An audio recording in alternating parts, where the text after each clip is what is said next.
think about you when I'm making a mistake. So, at this point of the project, I've sanded the vessel down completely with 80 grit sandpaper, and the point of doing the first run of 80 grit sandpaper is to get rid of all the small tear outs or marks that were left by the file and from the chisel work. So that's going to leave a little bit of tear out in places, and obviously the file is going to mark the wood. So with this first pass you get rid of all the marks, all the scratches, and you also examine the shape. I decided that a couple of the curves were not defined enough or were too high or too low, so I worked a little bit on that, on fixing them. And I think that in overall this piece is looking very good, and I really like also the grain pattern that is all around the piece. So now comes the longest part of the project that would be to sand this down to the highest grit. I think I'm probably going to send it down to 600, maybe more, we'll see. And then after I'll finish sanding it and applying a finish, I will part it off at the bottom. So without further ado, let's bring out the sandpaper and start sanding this down.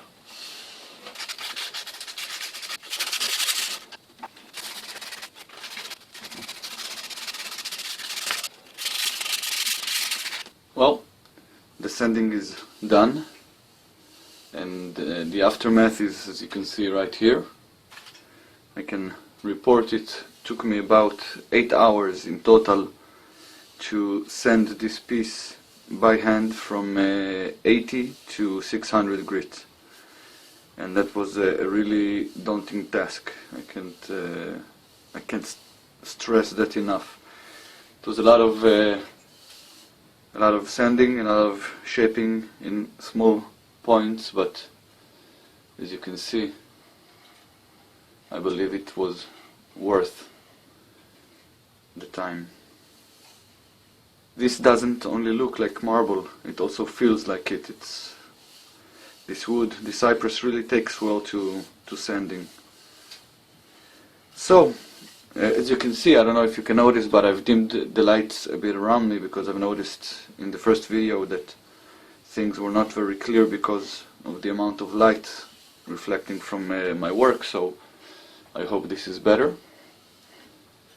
I also like the way the rim came out like petals. So the next step will be to clean up a little bit the inside, since this piece was hollowed out originally not to finish up as this vessel, but as a test for a hollowing tool. I didn't really treat the inside well, so I want to sand the inside properly, and I will after I will finish sanding that, I will take off the back part and give this vessel the bottom or foot it needs.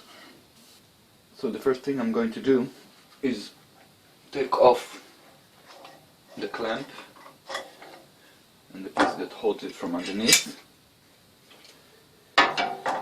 and this is the jig itself. As you can see, it's very simple. I made this from a couple of leftovers particle boards that I had that were just the right size, so I used them instead of cutting something more durable.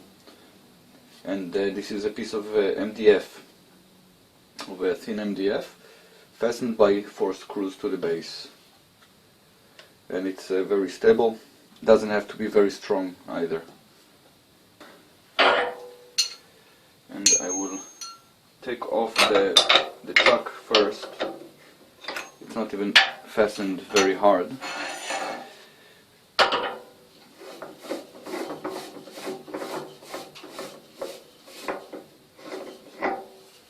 There we go.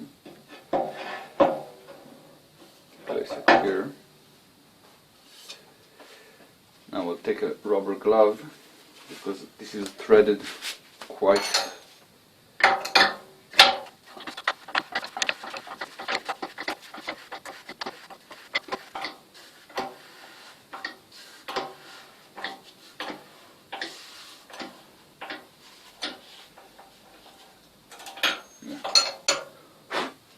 as you can see, this is threaded.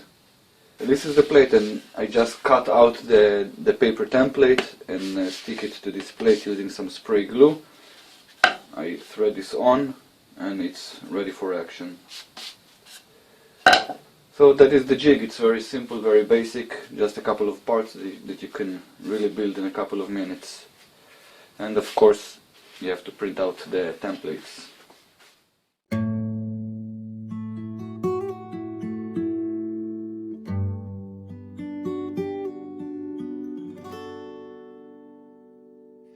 Cold breeze, dead leaves are falling from exhausted trees with no one else but you and me to see.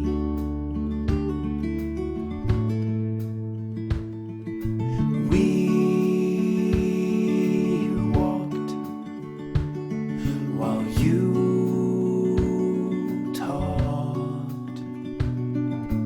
everything you've ever said reflecting in my hollow head at once.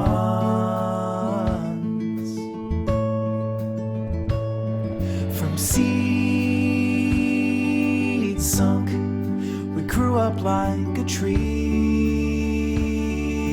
trunk, but your branch and mine, they split and climbed apart. Okay, so the vase is finally sanded down completely. As you can see, the bottom is also sanded down. I've parted it a little bit concave so it will sit true on the table, and I've flattened here the spot at the bottom, and you will see why in a second. So before we apply the finish, and the finish I've settled on this boiled linseed oil, which will I will apply a few layers over the next few days, a couple of weeks, and in the end, after I feel that I've built enough layers of cured oil on it, I will try and buff this. This will also be a good excuse for me to set up a basic buffing apparatus for projects like this. So before I will apply the oil, we're going to try something a little bit different. So my friend Tommy from Tommy Acridge Design, he has a branding iron that he uses on his projects, and I was asking him how he did it and everything, and he produced a video explaining how he did his branding iron, and he was kind enough to explain it while doing my logo on a branding iron, which he sent me. So I'm going to try for the first time to brand one of my projects, and it's going to be this one. So I hope the floor is flat enough and this works. So here is the iron that he sent me. As you can see, there's the tip carved out, and I'm gonna go for a few practice runs here to see that the temperature is good, how long the burn takes, just to be sure before I brand my work. Well, I think that works pretty well, so here goes.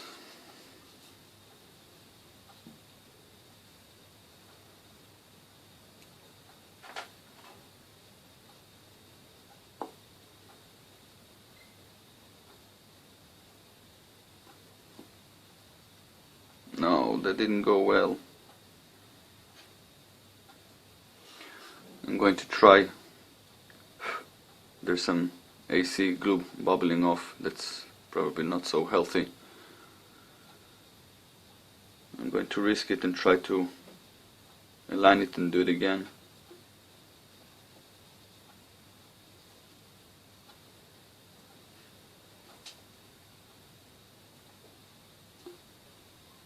Now that's better.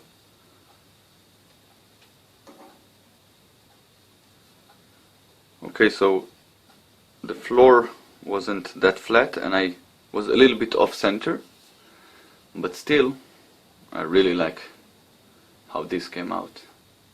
It's really nice. Okay, I'm going to give it a very light sanding with the 800 grit for a second, but let me unplug the branding iron first. Very nice. My very own brand. I'm really glad that worked out. That we still share a single heart.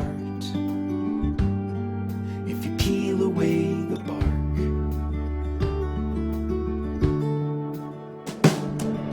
the dim haze of old days, and sepia the times return. The love we shared, the lessons learned and lost. But slowly we drifted in our own ways. I couldn't say the moment when I looked and saw your branch had bent apart.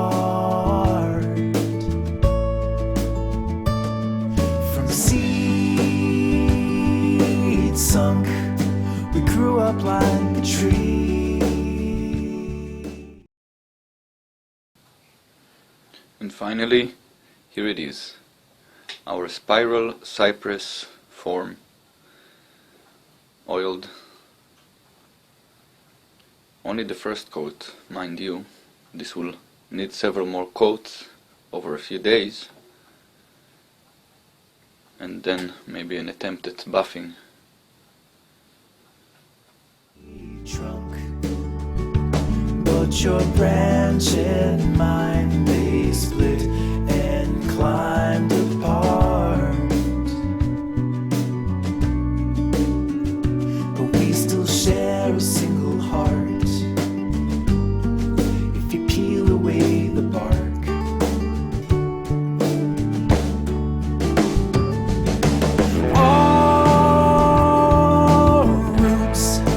tangled up in tight loops. Though the wind may go and try to blow us down.